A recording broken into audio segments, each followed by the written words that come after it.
Hello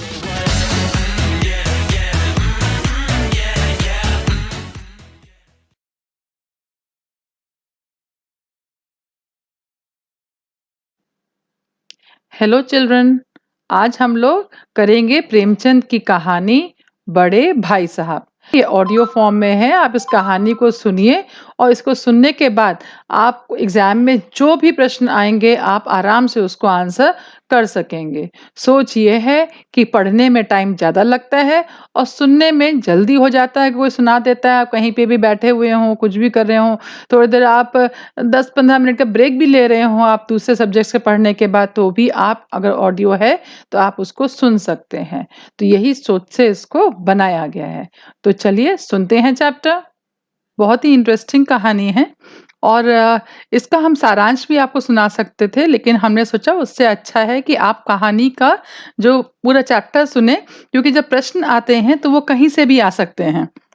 तो अच्छा होएगा कि आप कहानी सुन लें। और पढ़ने में टाइम लगता है लेकिन सुनने में आप जल्दी उसको सुन सकते हैं, इसीलिए ये चैप्टर आपके लिए हम बनाए हैं। पाठ प्रवेश किसी भी चैप्टर का जरूर पढ़िए, क्योंकि पाठ प्रवेश में बहुत कुछ ऐसा, एक तरीके से आप समझ लिए समरी चैप्टर की होती है, जिसमें कि बहुत सारे क्वेश्चंस इसमें से के आंसर्स ही आपको इसमें से मिल जाते हैं।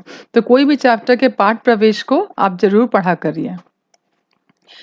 अभी तुम छोटे हो इसलिए इस काम में हाथ मत डालो।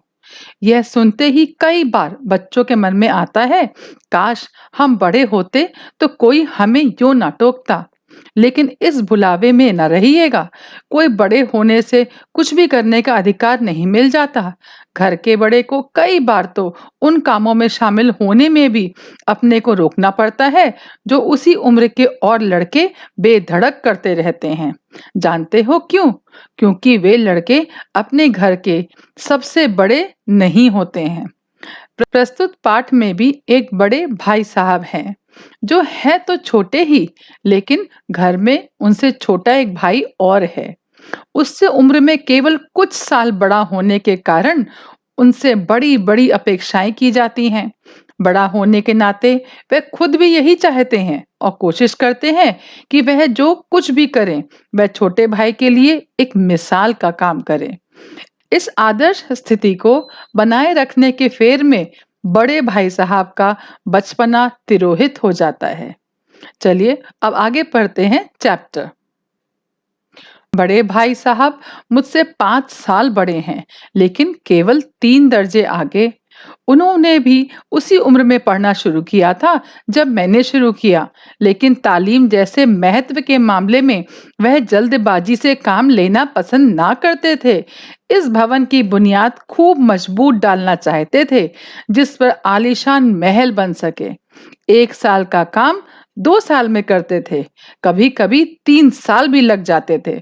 बुनियाद ही पुख्ता ना हो तो मकान कैसे पायदार बने? इसमें लेखक का जो छोटा भाई है वो एक्चुअली अपने बड़े भाई के ऊपर वो व्यंग्य कर रहा है, क्योंकि उनके जो बड़े भाई हैं वो एक कक्षा में कई बार वो फेल होते हैं और इसीलिए वो बोल रहे हैं कि जिस तरीके से घर बनाने में बहुत समय लग जाता है, तो वैसे ही वो अपनी बुनियाद मजबूत करने के लिए एक कक्षा में कई-कई साल पढ़ते हैं। मैं छोटा था, वह बड़े थे। मेरी उम्र 9 साल की थी, वह 14 साल के थे। उन्हें मेरी तंबीही और निगरानी का पूरा और जन्मसिद्ध अधिकार था और मेरी शालीनता इसी में थी कि उनके हुक्म को कानून समझूं। वह स्वभाव से बड़े अध्ययनशील थे, हरदम किताब खोले बैठे रहते। तो ये अगर आपको बड़े भाई साहब का चरित्र पूछें तो ये वाला जो पैराग्राफ है, ये आप इसमें इससे भी बहुत कुछ ले सकते हैं। और शायद दिमाग को आराम देने के लिए कभी कॉपी पर किताब के हाशियों पर चिड़ियों, कुत्तों, बिल्लियों की तस्वीरें बनाया करते। कभी-कभी एक ही नाम या शब्द या वाक्य 10-20 बार लिख डालते। कभी एक शेर को बार-बार सुंदर अक्षरों में नकल करते, कभी ऐसी शब्द रचना करते जिसमें ना कोई अर्थ होता, ना कोई सामंजस्य। मसलन एक बार अपनी कॉपी पर मैंने यह इबारत देखी, स्पेशल अमीना भाइयों भाइयों दरअसल भाई भाई राधे श्याम श्रीयुत राधे श्याम। 1 घंटे तक इसके बाद एक आदमी का चेहरा बना हुआ था। मैंने बहुत चेष्टा की कि इस पहेली का कोई अर्थ निकालूं, लेकिन असफल रहा और उनसे पूछने का साहस ना हुआ। वह 9वीं जमात में थे, मैं 5वीं में। उनकी रचनाओं को समझना मेरे लिए छोटी मुंह बड़ी बात थी। मेरा जी पढ़ने में बिल्कुल ना लगता था। 1 घंटे भी किताब लेकर बैठना पहाड़ था। मौका पाते ही हॉस्टल से निकलकर मैदान में आ जाता और कभी-कभी किंकारियां उछालता। तो ये वाला जो पैराग्राफ है आपको ये लिखने के लिए आएगा कि जो छोटा प्रेमचंद जो थे, छोटा भाई था, वो अपने खाली समय पे क्या करना पसंद करता था। कभी कंकरियां उछालता, कभी कागज की तितलियां उड़ाता और कहीं कोई साथी मिल गया तो पूछना ही क्या। कभी चारदीवारी पर चढ़कर नीचे कूद रहे हैं, कभी फाटक पर सवार उसे आगे पीछे चलाते हुए मोटर कार का आनंद उठा रहे हैं। लेकिन कमरे में आते ही भाई साहब का वह रुद्र रूप देखकर प्राण सूख जाते। उनका पहला सवाल यह होता, कहाँ थे? हमेशा यही सवाल इसी ध्वनि में हमेशा पूछा जाता था और इसका जवाब मेरे पास केवल मौन था। ना जाने मेरे मुंह से यह बात क्यों ना निकलती कि जरा बाहर खेल रहा था। मेरा मौन कह देता कि मुझे अपना अपराध स्वीकार है और भाई साहब के लिए उसके सिवा और कोई इलाज ना था कि स्नेह और रोष से मिले हुए शब्दों से मेरा सत्कार करें। इस तरह अंग्रेजी पढ़ोगे तो जिंदगी भर पढ़ते रहोगे और एक हर्फ ना आएगा। अंग्रेजी पढ़ना कोई हंसी खेल नहीं है कि जो चाहे पढ़ ले। नहीं, ऐरा गैरा नत्थु खैरा सभी अंग्रेज के विद्वान हो जाते। क्या रात दिन आंखें फोड़नी पड़ती हैं और खून जलाना पड़ता है, तब कहीं ये विद्या आती है। और आती क्या है, हाँ, कहने को आ जाती है। बड़े बड़े विद्वान भी शुद्ध अंग्रेजी नहीं लिख सकते, बोलना तो दूर। और मैं कहता हूँ, तुम कितने घोंगा हो कि मुझे देखकर भी सबक नहीं लेते। मैं कितनी मेहनत करता हूँ, यह तुम अपने आंखों से देखते हो। अगर नहीं देखते तो यह तुम्हारी आंखों का कसूर है, तुम्हारी बुद्धि का कसूर है। इतने मेले तमाशे होते हैं, मुझे तुमने कभी देखने जाते देखा है? रोज ही क्रिकेट और हॉकी मैच होते हैं, मैं पास नहीं पटकता, हमेशा पढ़ता रहता हूँ। उस पर भी एक एक दर्जे में 2-2, 3-3 साल पड़ा रहता हूँ। फिर भी तुम कैसे आशा करते हो कि तुम यूं खेल कूद में वक्त गंवाकर पास हो जाओगे? मुझे तो 2 ही 3 साल लगते हैं, तुम उम्र भर इसी दर्जे में पड़े सड़ते रहोगे। अगर तुम्हें इस तरह उम्र गंवानी है तो बेहतर है घर चले जाओ और मजे में गुल्ली डंडा खेलो। दादा की गाढ़ी कमाई के रुपए क्यों बर्बाद करते हो? मैं यह लताड़ सुनकर आंसू बहाने लगता। जवाब ही क्या था, अपराध तो मैंने किया, लताड़ कौन सहे। भाई साहब उपदेश की कला में निपुण थे। ऐसी ऐसी लगती बातें कहते, ऐसे ऐसे सूखती बाण चलाते कि मेरे जिगर के टुकड़े टुकड़े हो जाते और हिम्मत टूट जाती। इस तरह जान तोड़कर मेहनत करने की शक्ति मैं अपने में ना पाता था और उस निराशा में जरा देर के लिए सोचने लगता, क्यों ना घर चला जाऊं। जो काम मेरे बूते के बाहर है उसमें हाथ डालकर क्यों अपनी जिंदगी खराब करूं। मुझे अपना मूर्ख रहना मंजूर था, लेकिन इतनी मेहनत से मुझे तो चक्कर आ जाता था। लेकिन घंटे 2 घंटे के बाद निराशा के बादल फट जाते और मैं इरादा करता कि आगे से खूब जी लगाकर पढ़ूंगा। चटपट एक टाइम टेबल बना डालता, बिना पहले से नक्शा बनाए कोई स्कीम तैयार किए काम कैसे शुरू करूं। टाइम टेबल में खेलकूद की मत बिल्कुल उड़ जाती। प्रातःकाल 6 बजे उठना, मुंह हाथ धोना, नाश्ता करना, पढ़ने बैठ जाना। 6 से 8 तक अंग्रेजी, 8 से 9 तक हिसाब, 9 से 9:30 तक इतिहास, फिर भोजन और स्कूल। 3:30 बजे स्कूल से वापस होकर आधा घंटा आराम, 4 से 5 तक भूगोल, 5 से 6 तक ग्रामर, आधा घंटा हॉस्टल के सामने ही टहलना, 6:30 से 7 तक अंग्रेजी कंपोजिशन, फिर भोजन करके 8 से 9 तक अनुवाद, 9 से 10 तक हिंदी, 10 से 11 तक विविध विषय, फिर विश्राम। मगर टाइम टेबल बना लेना एक बात, उस पर अमल करना दूसरी बात। पहले ही दिन उसकी अवहेलना शुरू हो जाती। मैदान की वह सुखद हरियाली, हवा के हल्के हल्के झोंके, फुटबॉल की वह उछल कूद, कबड्डी के वह दाव घात, वॉलीबॉल की वह तेजी और फुर्ती मुझे अज्ञात और अनिवार्य रूप से खींच ले जाती, और वहां जाते ही मैं सब कुछ भूल जाता। वह जानलेवा टाइम टेबल, वह आंख फोड़ पुस्तकें किसी को याद ना रहती, और भाई साहब को नसीहत और फजीहत का अवसर मिल जाता। मैं उनके साए से भागता, उनकी आंखों से दूर रहने का चेष्टा करता। इस कमरे में इस तरह दबे पांव आता कि उन्हें खबर ना हो। उनकी नजर मेरी ओर उठी और मेरे प्राण निकले। हमेशा सिर पर एक नंगी तलवार सी लटकती मालूम होती। फिर भी जैसे मौत और विपत्ति के बीच भी आदमी मोह और माया के बंधन में जकड़ा रहता है, मैं फटकार और घुड़कियां खाकर भी खेल कूद का तिरस्कार ना कर सकता था। सालाना सालाना इम्तिहान हुआ। भाई साहब फेल हो गए, मैं पास हो गया और दर्जे में प्रथम आया। मेरे और उनके बीच में केवल 2 साल का अंतर रह गया। जी में आया भाई साहब को आड़े हाथे लूं। आपकी वह घोर तपस्या कहाँ गई? मुझे देखिए, मजे से खेलता भी रहा और दर्जे में अव्वल भी हूँ। लेकिन वह इतने दुखी और उदास थे कि मुझे उनसे दिली हमदर्दी हुई, और उनके घाव पर नमक छिड़कने का विचार ही लज्जास्पद जान पड़ा। हाँ, अब मुझे अपने ऊपर कुछ अभिमान हुआ और आत्मसम्मान भी बढ़ा। भाई साहब का वह रौब मुझ पर ना रहा। आजादी से खेलकूद में शरीक होने लगा। दिल मजबूत था। अगर उन्होंने फिर मेरी फजीहत की तो साफ कह दूंगा, आपने अपना खून जलाकर कौन सा तीर मार लिया? मैं तो खेलते कूदते दर्जे में अव्वल आ गया। जबान से यह हेकड़ी जताने का साहस ना होने पर भी मेरे रंग ढंग से साफ जाहिर होता था कि भाई साहब का वह आतंक मुझ पर नहीं था। भाई साहब ने इसे भांप लिया। उनकी सहज बुद्धि बड़ी तीव्र थी, और एक दिन जब मैं भोर का सारा समय गुल्ली डंडे की भेंट करके ठीक भोजन के साथ लौटा, तो भाई साहब ने मानो तलवार खींच ली और मुझ पर टूट पड़े।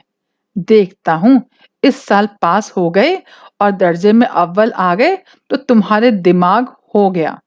मगर भाईजान, घमंड तो बड़े बड़े का नहीं रहा। तुम्हारी क्या हस्ती है? इतिहास में रावण का हाल तो पढ़ा ही होगा।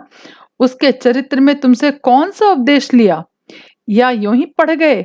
महज इम्तिहान पास कर लेना कोई चीज नहीं। असल चीज है बुद्धि का विकास। जो कुछ पढ़ो उसका अभिप्राय समझो। रावण भूमंडल का स्वामी था। ऐसे राजाओं को चक्रवर्ती कहते हैं।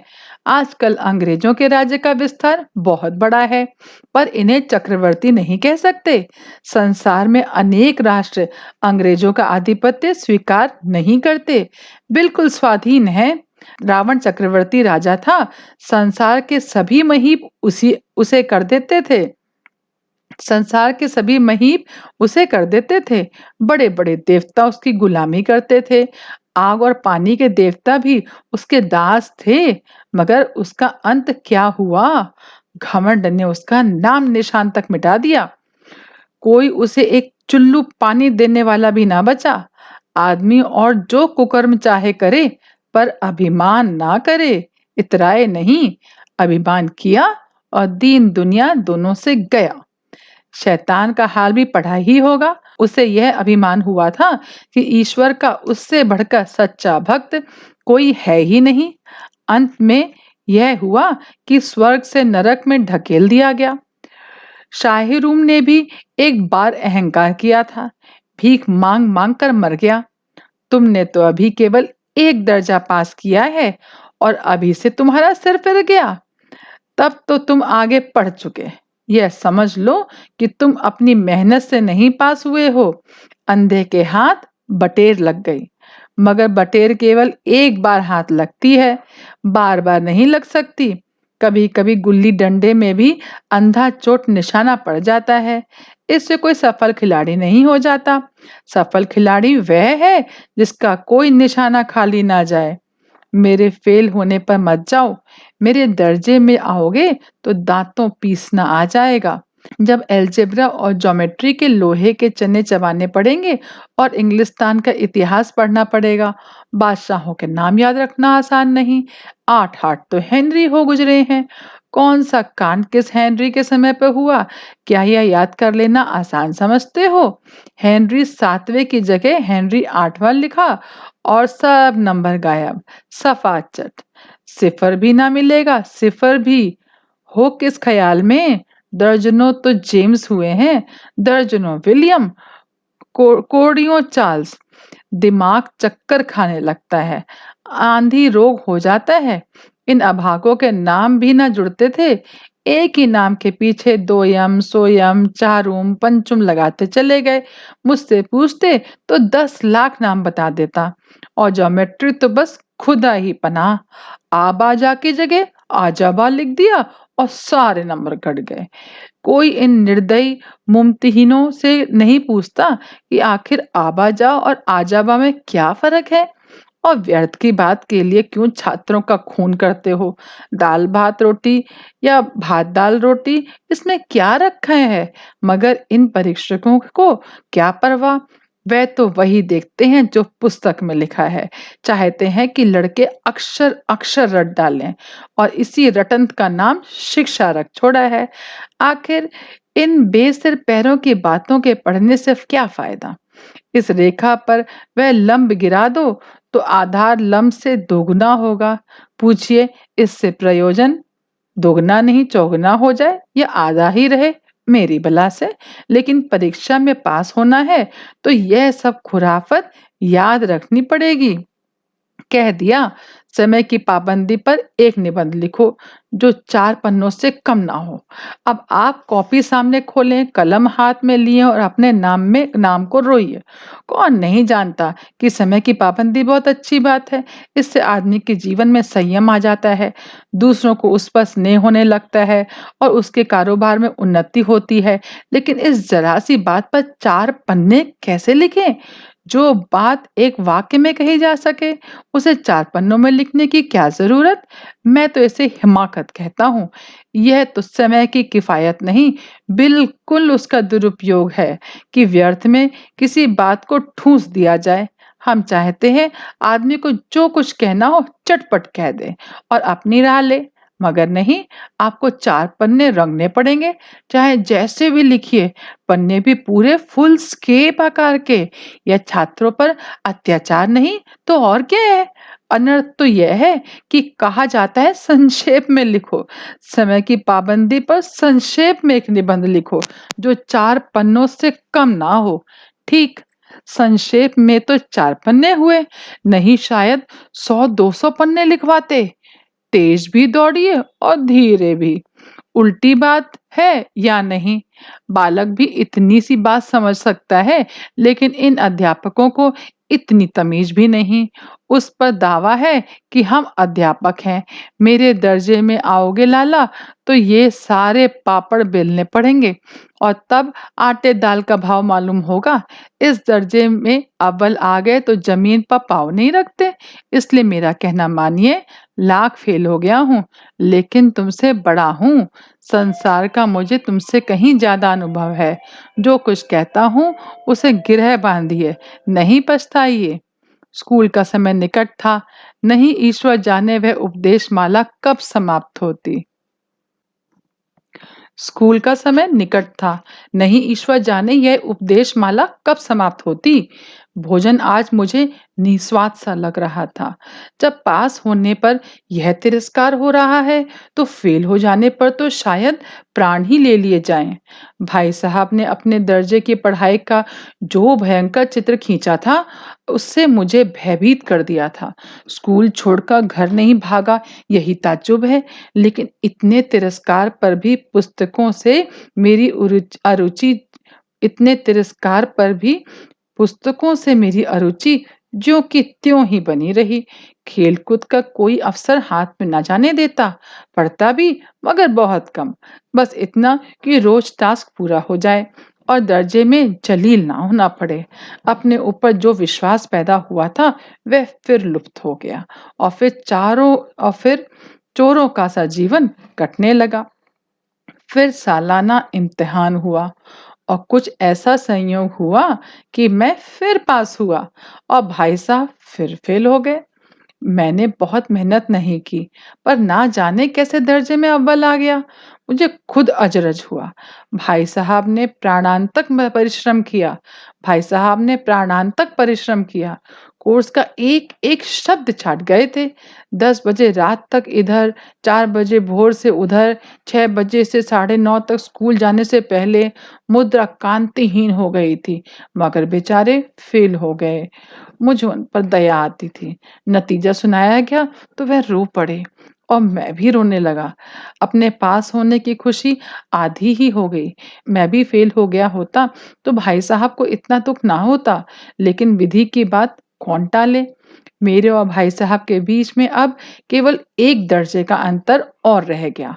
मेरे मन में एक कुटिल भावना उदय हुई कि कहीं भाई साहब एक साल और फेल हो जाएं तो मैं उनके बराबर हो जाऊं। फिर वे किस आधार पर मेरी फजीहत कर सकेंगे। लेकिन मैंने यह विचार को दिल से बलपूर्वक निकाल डाला। आखिर वह मुझे मेरे हित के विचार से ही तो डांटते हैं। मुझे इस वक्त अप्रिय लगता है अवश्य, मगर यह शायद उनके उपदेशों का ही असर है कि मैं दनादन पास हो जाता हूँ और इतने अच्छे नंबरों से। अब भाई साहब बहुत नरम पड़ गए थे। कई बार मुझे डांटने का अवसर पाकर भी उन्होंने धीरज से काम लिया। शायद अब वह खुद समझने लगे थे कि मुझे डांटने का अधिकार उन्हें नहीं रहा, या रहा भी तो बहुत कम। मेरी स्वच्छंदता भी बढ़ी। मैं उनकी सहिष्णुता का अनुचित लाभ उठाने लगा। मुझे कुछ ऐसी धारणा हुई कि मैं पास ही हो जाऊंगा, पढ़ूं या ना पढ़ूं। मेरी तकदीर बलवान है। इसलिए भाई साहब के डर से जो थोड़ा बहुत पढ़ लिया करता था वह भी बंद हुआ। मुझे कनकौवे उड़ाने का नया शौक पैदा हो गया और अब सारा समय पतंगबाजी की ही भेंट होता था। फिर भी मैं भाई साहब का अदब करता था और उनकी नजर बचाकर कनकौवे उड़ाता था। मांझा देना, कन्ने बांधना, पतंग टूर्नामेंट की तैयारी आदि समस्याएं सब गुप्त रूप से हल की जाती थी। मैं भाई साहब को यह संदेह न करने देना चाहता था कि उनका सम्मान और लिहाज मेरी नजरों में कम हो गया है। एक दिन संध्या समय हॉस्टल से दूर में एक कनकौवे लूटने बेतहाशा दौड़ा जा रहा था। आंखें आसमान की ओर थी और मन उस आकाशगामी पथिक की ओर जो मंद गति से झूमता पतन की ओर चला जा रहा था। मानो कोई आत्मा स्वर्ग से निकलकर विरक्त मन से नए संस्कार ग्रहण करने जा रही हो। बालकों की पूरी सेना लग्गे और झाड़दार बांस लिए इसका स्वागत करने को दौड़ी जा रही थी। किसी को अपने आगे पीछे की खबर ना थी। सभी मानो उस पतंग के साथ ही आकाश में उड़ रहे थे। यहाँ सब कुछ समतल है, ना मोटर कारें हैं, ना ट्राम, ना गाड़ियां। सहसा भाई साहब से मेरी मुठभेड़ हो गई, जो शायद बाजार से लौट रहे थे। उन्होंने वहीं हाथ पकड़ लिया और उग्र भाव से बोले, इन बाजारी लौंडों के साथ धेले के कनकौवे के लिए दौड़ते तुम्हें शर्म नहीं आती? तुम्हें इसका भी लिहाज नहीं कि अब नीची जमात में नहीं हो, बल्कि 8वीं जमात में आ गए हो और मुझसे केवल एक दर्जा नीचे हो।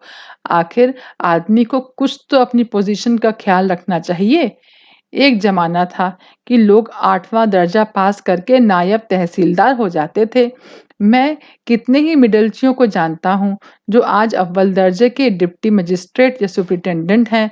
कितने ही 8वीं जमात वाले हमारे लीडर और समाचार पत्रों के संपादक हैं। बड़े बड़े विद्वान उनकी मातहती में काम करते हैं और तुम उसी 8वें दर्जे में आकर बाजारी लौंडों के साथ कनकौवे के लिए दौड़ रहे हो। मुझे तुम्हारी इस कम अक्ल पर दुख होता है। तुम ज़हीन हो, इसमें शक नहीं, लेकिन वह ज़ेहन किस काम का जो हमारे आत्मगौरव की हत्या कर डाले। तुम अपने दिल से समझते होगे मैं भाई साहब से महज एक दर्जा नीचे हूँ और अब उन्हें मुझसे कुछ कहने का हक नहीं है, लेकिन यह तुम्हारी गलती है।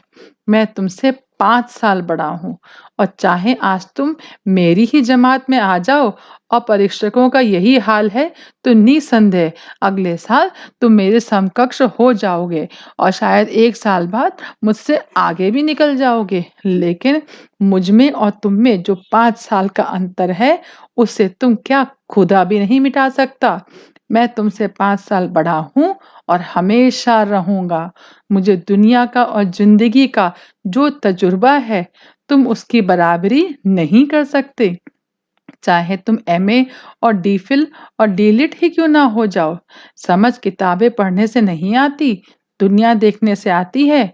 हमारी अम्मा ने कोई दर्जा नहीं पास किया और दादा भी शायद 5वीं छठी जमात से आगे नहीं गए, लेकिन हम दोनों चाहें सारी दुनिया की विद्या पढ़ लें, अम्मा और दादा को हमें समझाने और सुधारने का अधिकार हमेशा रहेगा।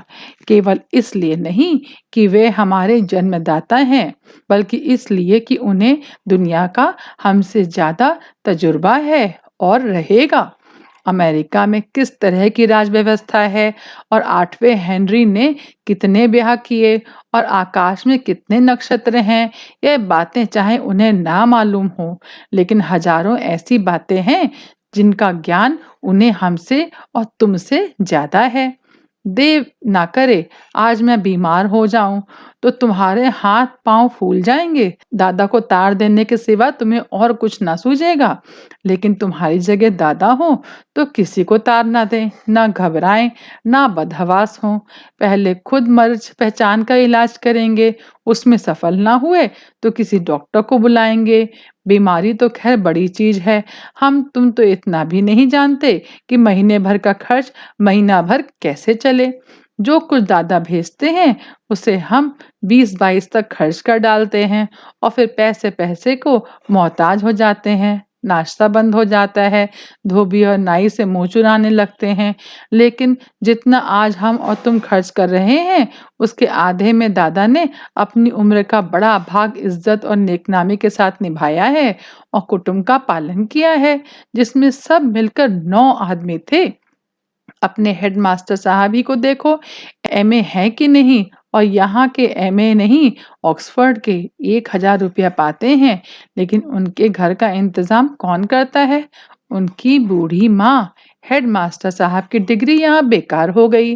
पहले खुद घर का इंतजाम करते थे, खर्च पूरा ना पड़ता था, कर्जदार रहते थे। जब से उनकी माताजी ने प्रबंध अपने हाथ में लिया है, जैसे घर में लक्ष्मी आ गई है। तो भाईजान यह गुरूर दिल से निकाल डालो कि तुम मेरे समीप आ गए हो और अब स्वतंत्र हो। मेरे देखते तुम बेरहा नहीं चलने पाओगे। अगर तुम यूं न मानोगे तो मैं थप्पड़ दिखाकर इसका प्रयोग भी कर सकता हूँ। मैं जानता हूँ तुम्हें मेरी बातें जहर लगती हैं।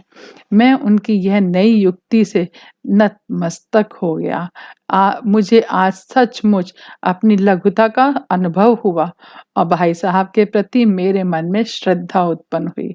मैंने सजल आंखों से कहा, हरगिज नहीं। आप जो कुछ फरमा रहे हैं वह बिल्कुल सच है और आपको उसके कहने का अधिकार है। भाई साहब ने मुझे गले से लगा लिया और बोले, मैं कनकौवे उड़ाने को मना नहीं करता, मेरा भी जी ललचाता है, लेकिन करूं क्या? खुद बेराह चलूं तो तुम्हारी रक्षा कैसे करूं? यह कर्तव्य भी तो मेरे सिर है। संयोग से उसी वक्त एक कटा हुआ कनकौवा हमारे ऊपर से गुजरा। उसकी डोर लटक रही थी। लड़कों का एक गोल पीछे पीछे दौड़ा चला आता था। भाई साहब लंबे हैं ही, उछल कर उसकी डोर पकड़ ली और बेतहाशा हॉस्टल की तरफ दौड़े। मैं पीछे पीछे दौड़ रहा था।